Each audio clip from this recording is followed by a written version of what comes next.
सरदार साहब पुछदे कि किहड़ी नस्ल एक आ मझ जी, एक आह, एक ਉਹ ਤਿੰਨੇ ਇਹ ਤਿੰਨੇ ਮਈ ਰਾਵੀ ਦੀਆਂ ਜੀ। ਤੇ ਇੱਕ ਉਹ ਝੋਟੀ ਪਰੇ ਬੈਠੀ ਆ, ਉਹ ਨੀਲੀ ਦੀ ਆ। ਉਹ ਜਿਹੜੀ ਇੱਥੇ ਦੀ ਆ ਰਾਵੀ ਦੀਆਂ ਹੋਰ ਹੁੰਦੀਆਂ ਤੇ ਨੀਲੀ ਦੀ ਹਾਂ, ਨੀਲੀ ਹੋਰ ਆ ਜੀ ਰਾਵੀ। ਇਹਨਾਂ ਦਾ ਫਰਕ ਕੀ ਆ ਭਾ? ਹਾਂਜੀ, ਕੀ ਮਤਲਬ ਫਰਕ ਹੁੰਦਾ ਇਹਨਾਂ ਦਾ, ਪਛਾਣ ਇਹ ਕਿੱਦਾਂ? ਆ ਕਿ ਜਿਹੜਾ ਰਾਵੀ ਦੀ ਆ ਨਾ, ਹਾਂ ਇਹ ਮੈਂ ਇੰਨੀ ਸੋਹਣੀ ਨਹੀਂ ਹੁੰਦੀ, ਤਾਂ ਜ਼ਿਆਦਾ ਦੁੱਧ ਦਿੰਦੀ ਆ।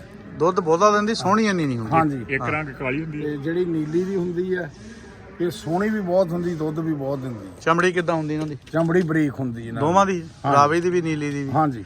ਹੋਰ ਕਿਹੜੀ ਕਿਹੜੀ ਨਸਲ ਦੀ ਮੱਝ ਹੁੰਦੀ ਆ? ਇਹ ਮੱਝ ਇਹਨਾਂ ਤੋਂ ਫਿਰ ਟੱਪ ਜਾਂਦੀ ਬਦੀਨ ਜੀ।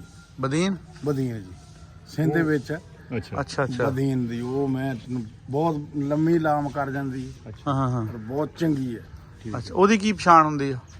ਉਹ ਸਾਰੀ ਕਾਲੀ ਹੁੰਦੀ ਹੈ, ਤਾਂ ਬਰੀਕ ਮੂੰਹ ਹੁੰਦਾ ਉਹਦਾ, ਅੱਛਾ। ਪਿੱਛੋਂ ਜ਼ਿਆਦਾ ਭਾਰੀ ਹੁੰਦੀ ਹੈ। ਹਾਂ ਹਾਂ।